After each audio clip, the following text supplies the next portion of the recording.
let's make a really easy summertime bruschetta that we absolutely love. It's a combination that's very classic: tomatoes, burrata, and I'm also adding some grilled peaches. Except instead of doing raw tomatoes, I'm just gonna burst them on the stove top really quickly with a little bit of garlic, extra virgin olive oil, and it just enhances their flavor, especially if the tomatoes are from the beginning of summer, which means they're not at their peak just yet.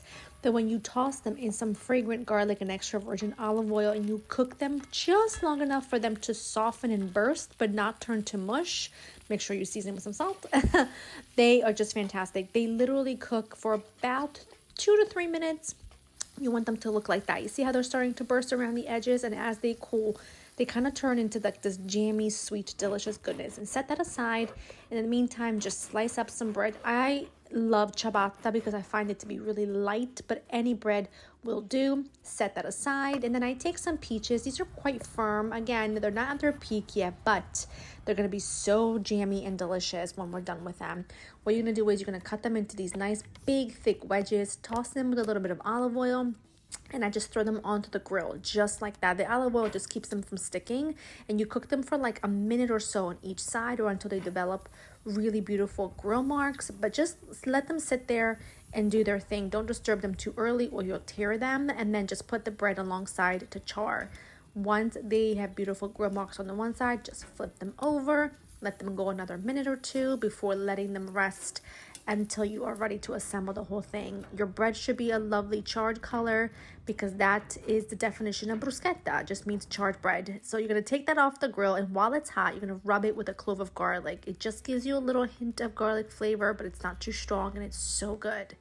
And now you're ready to make your platter. I like to take the tomatoes and kind of make 2 piles on both ends, but really play around with this. This is just a really simple thing that you can put on the table that honestly, with a glass of lemonade or some chilled white wine and peaches, this can be dinner in its entirety. And actually it has been for us many times.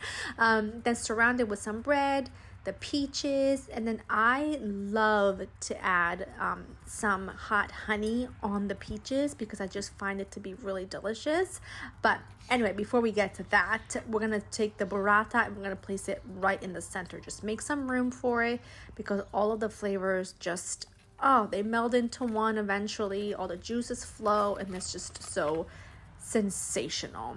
Like I was telling you earlier, that hot honey all over the peaches is so good. I always love to open up my burrata because when you go and just drizzle really strong extra virgin olive oil all over it, I want it to seep in there. You know what I mean? A little salt, plenty of black pepper, and yet pretty much it. Surround with some fresh basil leaves and you are done. It's a great appetizer, a starter, dinner, lunch, you name it. It's my favorite food season of the year, and I can't wait to share more with you. Hope you enjoy.